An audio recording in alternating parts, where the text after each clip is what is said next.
Hi and welcome along to this Property Investors Marketplace update. And yep, investor property buying has lifted from the approximate 20% in the middle of the year back up to their current 25% of property transactions, which is in line with typical historic norms. Improving conditions have resulted in returning investors to a consistent level of activity with a stable market share. Hi, I'm Kathy Frey and I'm a real estate salesperson with First National Roper & Jones based in Dargaville, and hubby and I have been active property investment portfolio operators for many years, so don't hesitate to ask me about things like LVRs and DTIs and ROIs and yields. I speak a savvy investor lingo pretty fluently.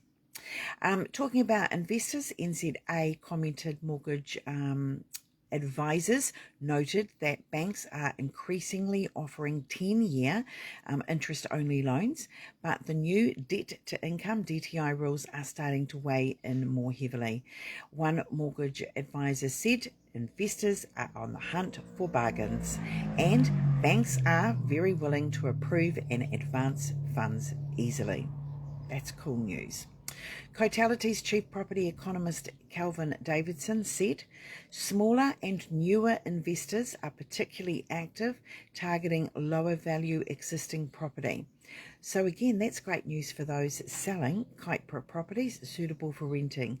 And even if your property has always been an owner-occupier home, it could still pay to invest in getting it a Healthy Homes compliancy certificate so that it can potentially appeal to an even bigger buyer pool of buyers to attract rental investors too, not just owner-occupier buyers. Finally, regarding the OCR, the official cash rate outlook going forward, Westpac now expects a 50 basis points cut in October, which is actually only a few days away, 8th of October, with the Reserve Bank, and then hopefully another 25 basis points in November, which could bring the OCR official cash rate down to 2.25% by the year end, which would be amazing. That's good news for all borrowers, that even cheaper finance is on the horizon for homeowners, investors and first home buyers.